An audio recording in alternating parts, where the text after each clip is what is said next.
Welcome back, guys, to another Dragon Ball Legends video. Today, we're going to be doing some summons for Mr. LF Metal Cooler. Now, these summons will be pre-recorded.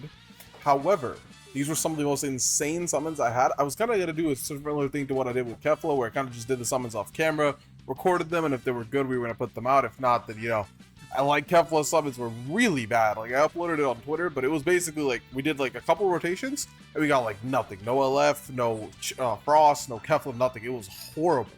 However, Mr. Metal Cooler was a much different story. So, I want you guys to go ahead and comment down below right now before we do go ahead and get started with the summons. I want you guys to comment what you think happened and why these summons were insane, because you're not going to have a lot of time to really refine that answer once we do get into it. It is only going to be one rotation of summons that we did do, but this one rotation was probably better than like the 7 that I did on Kefla. So, with that being said, let's get straight into it. Alright, so we have the summons ready to be pulled up here. So the summons are pulled up now, so let's go ahead and get into it. This was last night when the banner dropped at 11:02 p.m. So let's go ahead and get straight into it. This was the first step right here. And the first step, is you don't usually expect anything on the 300 step. Going into it, I didn't expect anything. I saw this animation, right? I saw green sky is nothing. I was like, all right, we're just gonna skip, and then we skip straight into LF Metal Cooler on the 300cc step, guys. 300cc. I don't think I have pulled a new LF on the first step in damn near ages.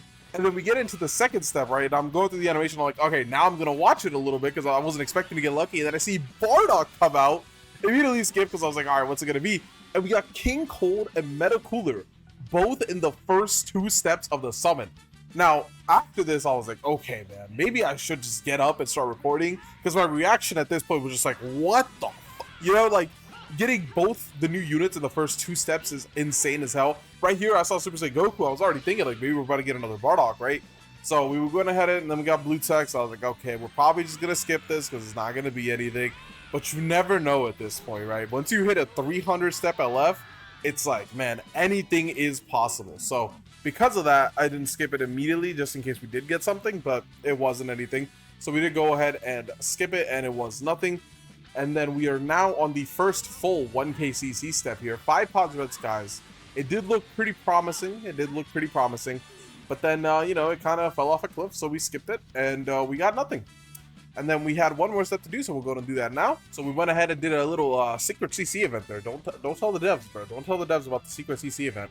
So we did go ahead and do the secret CC event, and we got our next 2 multis here. And again, like, those first 2 steps pretty much drained all the luck, it seems, because after that, this is how it's kind of going. So we're looking at, pretty much nothing there. And then we did go ahead and decide to do the 5 pity coins for the guaranteed sparking ticket with 1200 Z power with a booster rate for obviously Metal Cooler. So we did go ahead and grab that, and that will be happening right here. Now, this pretty much is all the summons I'm planning on doing on this banner, and the reason for that, we're going to go ahead and switch over to the game now. So as we have the game loading up here, we're going to talk a little bit about this. Should you guys summon for Metal Cooler? So far, from the initial testing that I've seen other people do, as well as the testing I've done myself, he does not feel very worth it, at least right now. I would probably wait a week to see what they do with the red LF final form cooler, because that guy could probably make or break how good this cooler is going to be. As of right now, I've been running him on this team with like the chilled support, and I think the main thing is like his damage is very underwhelming because of his stats. He's not meant to do damage because he is, at the end of the day, a defensive unit, but his stats are really bad, which hurts a lot of his offensive potential. Like here, he's at 261, 252, and even if you go to like Chilled, who's just a 1% sparking, Chilled has 271 strike attack, which is his main offense, and that's what this guy's intended to be too. He's intended to be a melee unit, but he has 10k less strike attack than even a 1% sparking. So his offense stat, probably more so because of the stats than his kit, because in his kit, he is getting a solid amount of damage. He has 280, and then he's also getting an additional, I believe, stacking on every card right here. When hit by enemy arts, he gets 20% damage. He does also, I believe, get something when using, right here. On Strike and Boss starts hit with full unique gauge one time, he draws a green card next, and it resets on switch or comeback. Where is the other thing? I believe he does have one more effect here somewhere. When unique gauge becomes full, doesn't actually, is it on his actual cards? No, because when I was using him earlier, it felt like whenever I was using a Strike or Blast card, I was getting like damage inflicted every single time. But it does not look like he actually has that effect. That was just something else, I guess. It was just effects on card itself. But when his gauge becomes full, he does get 30% damage inflicted. So that does put him at 310. And other than that, I mean, he kind of just doesn't have that much inflicted either. He does get a lot of damage guard when he does his comeback. He gets 60% at his peak.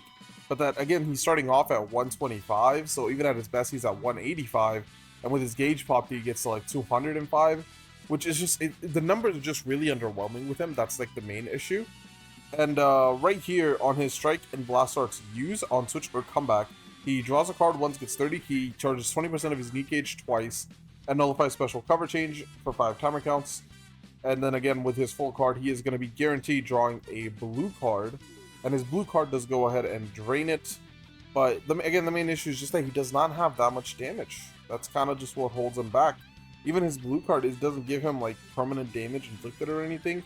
And the same with his green card, it's not giving him like any permanent buffs. And that's, I think, the main thing that he's lacking, is that the one thing that he does get, which is the damage guard whenever he revives. He probably should have gotten damage guard and just actual damage as well, but he does not do that, and that, I feel like that makes his damage lack a lot. Again, 310 inflicted in this current meta, that is next to nothing. So both his inflicted and his damage guard don't look very good. However, he does have access to a lot of Zenkai buffs, which does alleviate his lack of stats to a degree. So the rest of the issue just becomes his kit, and his kit, while it is pretty good defensive kit, I feel like it does leave a lot lacking. But the more stars you get on him, the better he will be.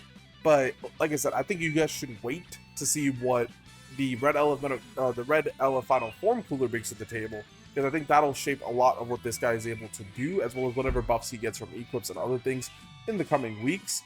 But as of right now, I don't think he's a must summon at all. Unless you like Meta Cooler, I probably would maybe do one rotation and skip, or just skip the banner entirely. Or if you're maybe a movies player, because this is the first movies buff in a while. But for the most part, I do think he is a major skip in terms of his kit value. However, keep in mind though, he is a double comeback unit. So in the future, eventually, right, in the future, his stats, again, can be alleviated with Zenkai buffs. He could have value in the future just because of the simple fact that he is a double comeback. A double comeback is very good, but keep in mind again that his stats are so low that his first 2 lives, you might as well not have any HP because he dies really quickly. But you could build him full defense to alleviate that. So there is obviously counteractions to that, and you can build him full defense and just utilize the comeback and then have other units to do damage. But I think that'll be something, it'll be interesting to see how that ages out.